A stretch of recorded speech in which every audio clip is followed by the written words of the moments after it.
Bagaimana cara kita agar menangkal sifat ujub?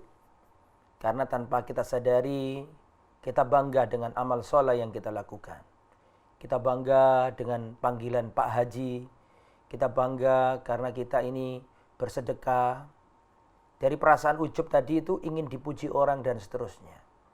Bagaimana cara kita menangkal perbuatan ujub ini?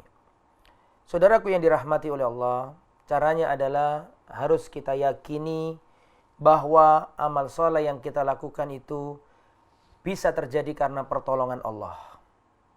Kalaulah tanpa pertolongan Allah, maka kita tidak bisa melakukan amal soleh tersebut. Maka setiap kalau kita melakukan amal soleh, yang ada itu kita bersyukur karena dimudahkan Allah. Tidak boleh ujub. Makanya kalau kita lihat di dalam surat Al-Fatihah, di antara doanya adalah, di antara ayat yang ada dalam surat Al-Fatihah adalah Iyyaka na'budu wa iyyaka nasta'in.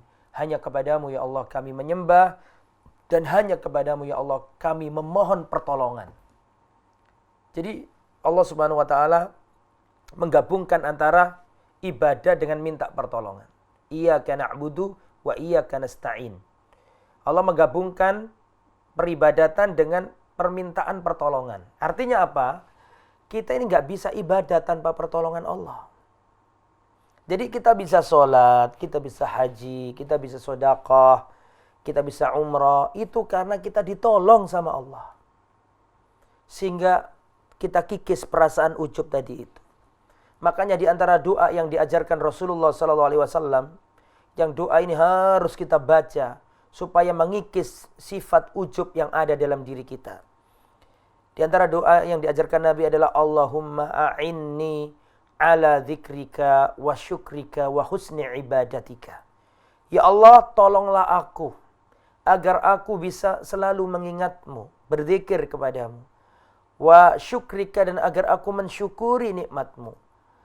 Wa husni ibadatika, dan agar aku bisa memperbaiki ibadahku kepadamu. Jadi kita minta tolong sama Allah. Allahumma a'inni ala dzikrika. Ya Allah, tolonglah aku. Jadi kita ini bisa ibadah, bisa zikir, bisa memperbaiki ibadah, bisa menuntut ilmu. Ini semua karena pertolongan Allah. Kalaulah bukan karena pertolongan Allah, nggak mungkin kita ada di sini. Nggak mungkin panjenengan melihat dan menyaksikan, mendengar. Nggak bisa. Mendengar kegiatan ini nggak bisa. Tapi Allah lah yang menggerakkan hati kita. Allah lah yang mempermudah lisan kita, mempermudah telinga kita untuk mau mendengarkan ayat-ayat Allah. Jadi kalau kita selalu ingin dipuji orang, selalu merasa ujub, ingatlah dengan doa yang diajarkan Nabi tersebut. Kemudian ikhwatal iman, di antara yang mengikis pahala amal adalah ujub. Ingin dipuji orang, merasa bangga, dan seterusnya. Bukankah ada kisah 3 orang, kata Rasulullah SAW, sesungguhnya ada 3 orang yang neraka itu dinyalakan dengan 3 orang ini.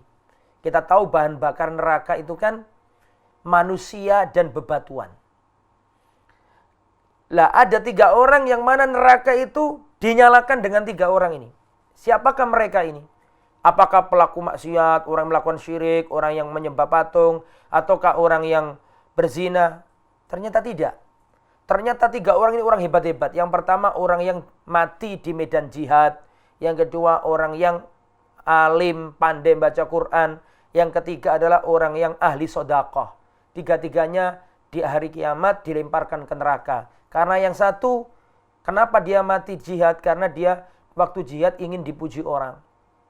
Yang satu ahli ibadah, ahli ilmu, ahli baca Quran.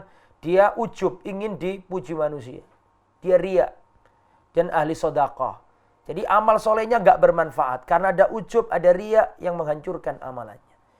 Kalau sudah timbul perasaan ujub, selalu langsung ingat sama Allah. Ingat bahwa amal yang soleh kita lakukan itu semua karena pertolongan Allah Subhanahu wa ta'ala. Wallahu a'lam bishawab.